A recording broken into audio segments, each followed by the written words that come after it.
तवळ्यात मुंबई पुण्यातील टॉप 9 वर. मुंबईमध्ये 25% पाणी कपातीचे संकेत. शहराला पाणी पुरवठा करणाऱ्या 7ही जलाशयांमध्ये 9.67% साठा शिल्लक.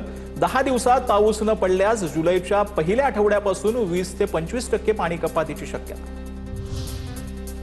पनवेलमध्ये 12 तास पाणी कपात. MIDCची जलवाहिनी फुटल्यानं पाणी गळती. प्रशासनाकडून दुरुस्ती सुरू असल्यानं रात्री 8 वाजेपर्यंत पाणी पूर्णपणे बंद राहणार.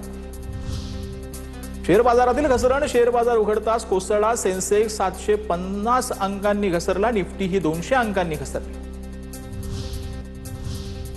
नीट 2026 परीक्षार्थ्यांच्या सोयीसाठी 21 जून रोजी मध्य आणि पश्चिम रेल्वेकडून मेगा ब्लॉक रद्द. रविवारी ही आठवड्याच्या नियमित दिवसांप्रमाणे लोकल सेवा चालवण्यात येणार. पुणे शहरामध्ये दिवसाआड पाणी पुरवठा सुरू झाल्यानंतर महापालिकेकडून 100हून अधिक अतिरिक्त टँकर फेऱ्या सुरू. शहरातील टँकरच्या एकूण फेऱ्यांची संख्या 1550 वर पोहोचली. पुण्यामध्ये अपुऱ्या पाणी पुरवठ्याच्या 3 दिवसांमध्ये 593 तक्रारी, त्यापैकी 237 तक्रारी सोडवल्याचा महापालिका प्रशासनाचा दावा. पुणे शहरात 15 जूनपासून दिवसाआड पाणी पुरवठा होणार. पुण्यामध्ये दगडूशेठ गणपती यंदा गणेशोत्सवात वृंदावनमधील प्रेम मंदिरामध्ये होणार विराजमान.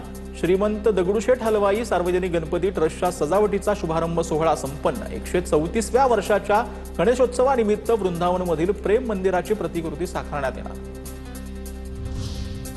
डोंबिवलीमध्ये GRP जवानाच्या सतर्कतेमुळे 70 वर्षीय प्रवाशाला जीवनदान मिळाले. डोंबिवली स्थानकावर धावती लोकल पकडण्याचा प्रयत्न केल्याने ही घटना घडली होती. GRP जवान आलिल शेळकेंच्या सतर्कतेमुळे प्रवाशाचा जीव वाचला.